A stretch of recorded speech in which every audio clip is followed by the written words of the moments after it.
Assalamualaikum warahmatullahi wabarakatuh. Ang pag-uusapan natin ngayon ay patungkol sa ano ba ang benefits ng pagsasala. Ang pagsasala ay meron ditong kapanatagan ng puso. Kung sa tingin natin ay wala na tayong pag-asa sa buhay natin na ang tingin natin sa buhay natin ay failure, na nagmumukmok na lang tayo palagi dahil lahat na lang ng ginagawa natin ay parang failure na lang. Na parang mali na lang lahat, na hindi natin kayang idisiplina yung sarili natin, na nalulungkot tayo kahit sa maliit na bagay at naiisip natin yung mga nakaraan, naiisip natin yung future na wari bang akala natin ay magiging mahirap tayo dun. Pero kung nararamdaman natin ang mga bagay na yan, ay pumunta tayo sa masjid, magsala tayo. At we take our time na kausapin natin si Allah Subhanahu wa Ta'ala sa problema natin, humingi tayo ng tulong sa Kanya. At insha'Allah, wallahi, ang lahat ng problema natin, kapag sincere talaga tayo sa puso natin, na wala tayong tinatambal kay Allah Subhanahu wa Ta'ala na ibang Diyos at wala tayong hinihingan ng tulong maliban sa Kanya, ay mapapanatag ang puso natin na tatanggapin natin na yung problema natin ay masusolusyunan ni Allah Subhanahu wa Ta'ala. Meron nangyari sa buhay ko na I am an engineering student, by the way. So, nangyari sa meron akong 5 na tatlo. So, sa university namin, kung meron kang 5 na tatlo, ay kick out ka na. Kick out ka na. So, hindi ka na dapat maka-enroll ng civil engineering. Pero, third year na ako noon.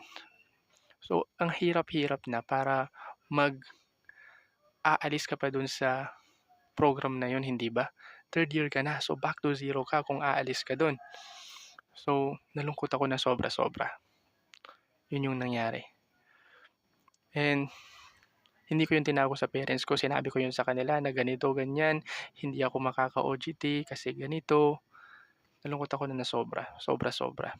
So, hindi ko alam kung ano yung gagawin ko. Wala ka namang magagawa kung ano yung gagawin mo dapat doon. Ang sinabi ko na lang sa teacher namin nung sinabi niya yun, sige ma'am, sabihin ko sa parents ko.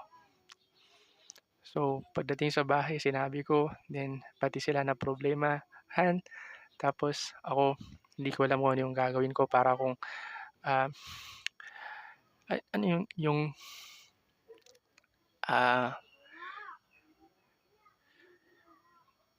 parang yung utak ko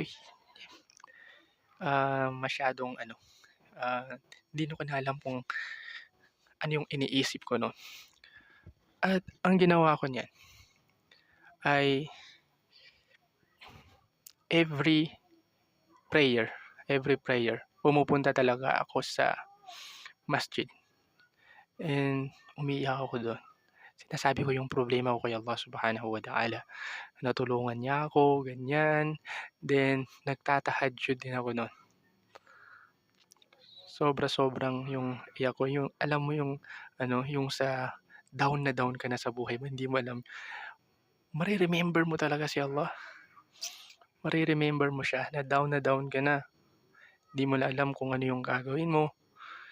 Mariremember mo si Allah sa panahon na yan. And pumunta ako sa teacher ko noon, dun sa dean namin. Sabi niya, inadvisean niya ako na baka kaya pa. So pumunta ako sa vice president. So sabi niya, pumunta ka ulit sa campus director nyo. So kinausap ko yung campus director and alhamdulillah, kinausap niya yung mga faculty. Then nalaman na hindi lang pala ako yung ganon yung case. So yun, kawawa naman daw kami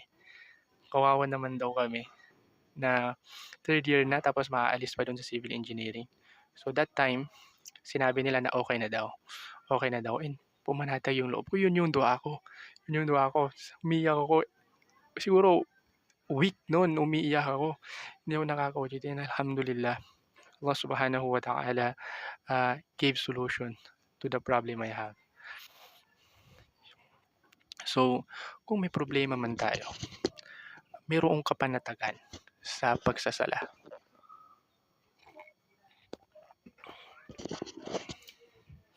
Magsala tayo at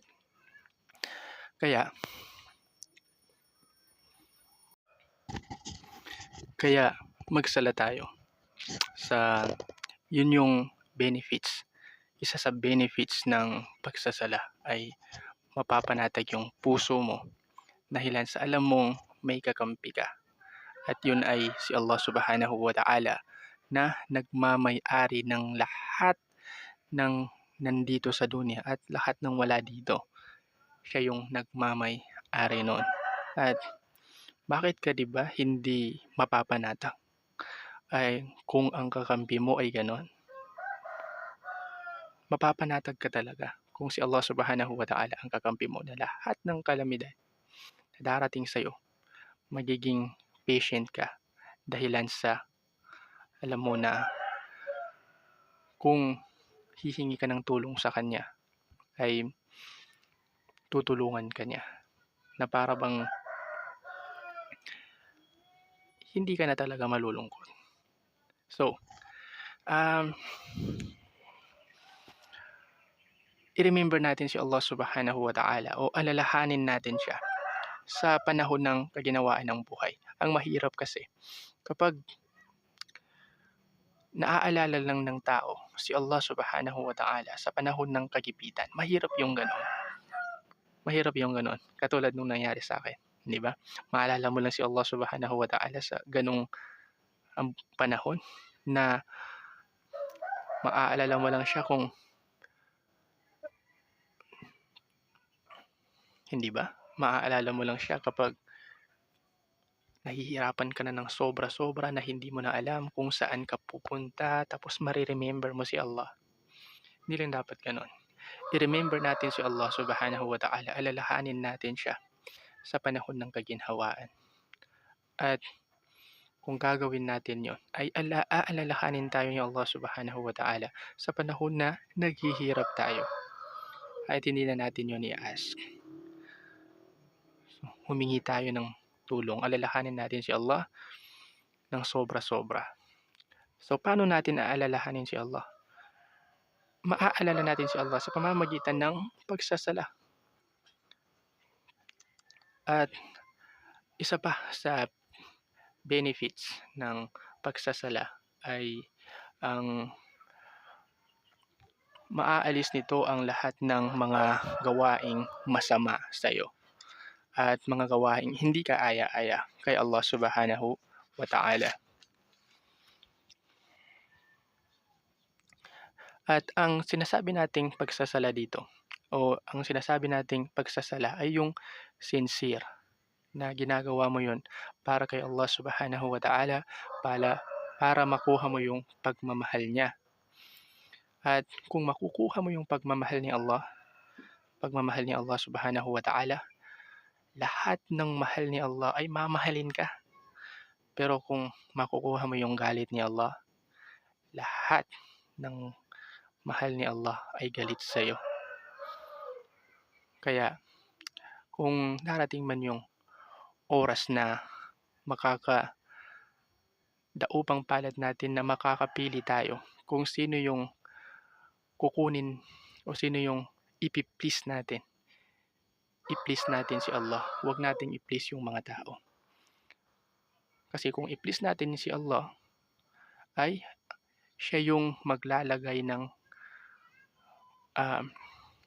love sa mga tao para mahalin ka nila. Pero kung i-please mo yung mga tao at magagalit sa iyo si Allah, problema yun. Kasi magagalit din sa iyo yung mga tao. Kaya yun yung mga benefits ng pagsasala. Ang unang-una ay magkakaroon ka ng kapanatagan sa puso mo na kasama mo si Allah Subhanahu wa Ta'ala at i-remember natin si Allah sa panahon na kaginhawaan dahil ire-remember niya tayo sa panahon ng kahirapan at mawawala nito ang mga hindi kaaya-ayang gawain at masamang gawain sa Islam. Yun ang mga benefits ng pagsasala at ang pagsasala ay ginagawa 5 beses araw-araw at isa sa pinakamagandang sunnah ng Islam ay ang pagtatahajjud. Isa ito sa pinakamagandang sunnah na pwedeng i-adapt ng isang Muslim kung gusto niyang mas mapalapit pa siya kay Allah Subhanahu wa Ta'ala. Wa ilal liqa. Wassalamu alaikum warahmatullahi wabarakatuh.